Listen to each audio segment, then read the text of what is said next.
The news. First, the main point. President George Bush has formally announced the dispatch of American troops to Saudi Arabia.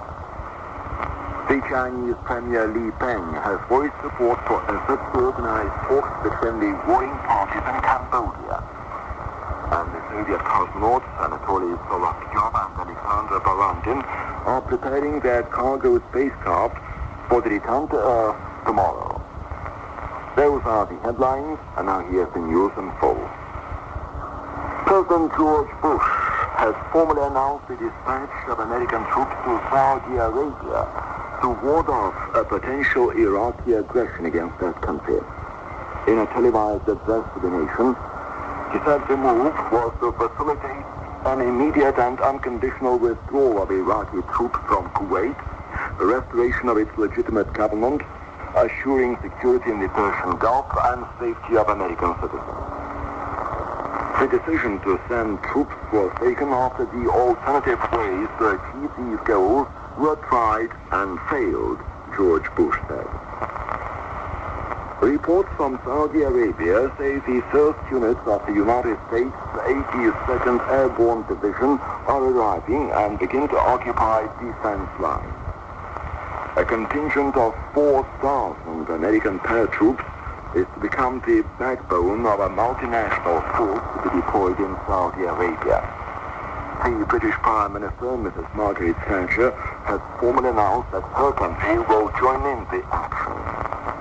Meanwhile, an American naval build-up continues in the Persian Gulf. The aircraft carrier groups with seaborne troops are to be stationed there. They are being supported by several British and French warships. France press says Baghdad will announce the annexation of Kuwait on Wednesday night. The Iraqi news agency has reported that national television will broadcast an important communique this night. The world's major money markets have registered a drop in the value of shares, while the oil prices in the international markets have grown by 20 to 30%. The oil price in the United States has grown by $8 a barrel since Monday. Airlines are raising their fares. The newly elected chairman of the Armenian parliament, Levon Ter-Petrosyan, has arrived in Moscow at the invitation of President Gorbachev. He will discuss with Soviet leaders the implementation of the presidential decree banning irregular military units in the country. The deadline for their dissolution is Thursday the 9th. Armenia has failed to implement the decree. The West German Foreign Minister Hans-Dietrich Genscher will meet his Soviet counterpart Edward Shevardnadze in Moscow on August the 17th to help arrange the next round of the 2+4 talks on international aspects of German unification. This has been reported by a foreign ministry spokesman in Bonn. The foreign ministers of the two Germanys and the four controlling powers will resume their talks on September the 12th. Interviewed by the Deutschlandfunk network, Mr. Genscher expressed the hope that an agreement would be reached in Moscow on the final document of the talks. This news comes to you from Radio Moscow World Service. The Chinese Premier Li Peng has voiced support for efforts towards renewed talks between the warring parties in Cambodia to achieve an end of the 11 years of fighting in the country. He was speaking at a news conference in Jakarta after the signing of an agreement restoring diplomatic relations between his country and Indonesia. Li Peng said China supported the Cambodian opposition, but would never support a return to power of the Khmer Rouge. The new leadership of Pakistan has prohibited the deposed Prime Minister Mrs. Benazir Bhutto and a number of her cabinet members to leave the country. A similar ban has been imposed on Mrs. Bhutto's husband and several businessmen. All of them are to be put up for trial on charges of corruption and abuse of power. Observers believe that Benazir Bhutto's cabinet, which came to power through general elections, has been deposed under pressure from top army generals and right-wing Muslim opposition parties. Czechoslovakia has lowered the prices of meat in the capital Prague. That follows an agreement between livestock breeders and the leaders of Prague meat factories. The country is undergoing an economic reform, which is to further integrate it into Europe. Its food prices will eventually meet European standards. Here in Moscow, a group of experts and native economists begins work on a new concept of transition to a market economy. The group has been given only 1 month for that. It was formed in line with an understanding between Mikhail Gorbachev and Boris Yeltsin. One of the presidential advisors, Nikolai Petrikov, a noted scientist, has described the authors of the concept being worked out as persons with identical views. He believes that there may be differences only on a concrete phase of transformations and the duration of a transitional period. The Soviet cosmonauts Anatoly Solovyov and Alexander Balandin are preparing their cargo spacecraft Soyuz TM-9 for landing tomorrow. This is the final act of their nearly half-year-long mission aboard the orbiting complex Mir.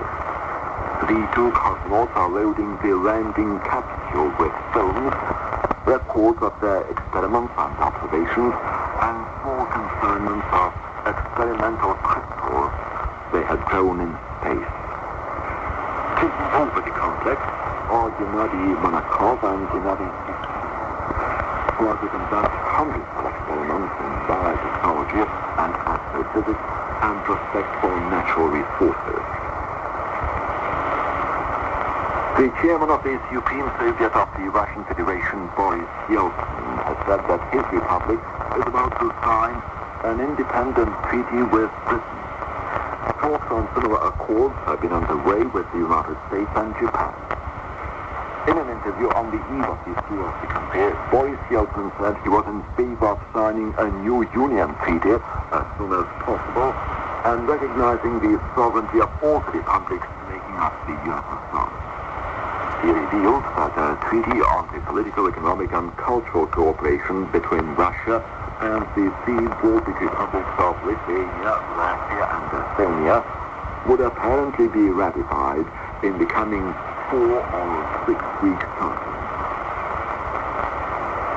The first consignments of West German baby food for children affected by the Chernobyl accident have been flown to the capital of the Ukraine, Kiev. The fruit and vegetables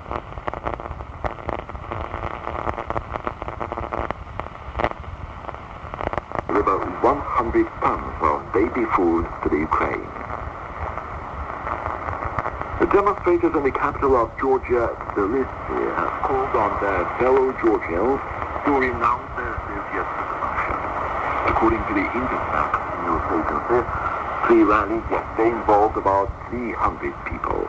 At the same time, the picketing continues of the State Security Committee office in Tbilisi. Traffic was stopped for 3 hours in the heart of the Belarusian capital Minsk on Tuesday. The spontaneous rally was organized by smokers, protesting against the absence of cigarettes. There are cigarette shortages in many Soviet cities. Officials say the problem arose due to the closure of several tobacco factories for events. In Moscow, the State Committee on the Press has begun to register the new and old periodicals in accordance with the newly adopted law on the press and other mass media. It will refuse to register only those periodicals which plan to print calls for overthrowing the current state system or advocate war, brutality, religious intolerance, or racial and ethnic hatred. The Soviet nuclear-powered icebreaker Russia, which is engaged in the first international voyage to the North Pole, has crossed the 80th parallel. Ice is becoming thicker and catches of open water are rare. The ship is carrying tourists from the United States, Canada, Australia, Britain, Finland, West Germany, France, Switzerland, and Saudi Arabia. Their age ranges from 11 to 90. And now to end the news, here again are the main points. President George Bush has formally announced the dispatch of American troops to Saudi Arabia to ward off a potential Iraqi aggression against that country. The Chinese Premier Li Peng has voiced support for efforts to organize talks between the warring parties in Cambodia.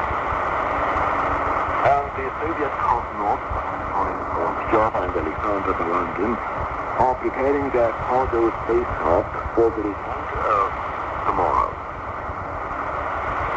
And with those headlines, we end the news from Moscow. I'm Sarah Cummings-Piccolo. And I'm Nikolai Kornakov. Welcoming you to Moscow Medley.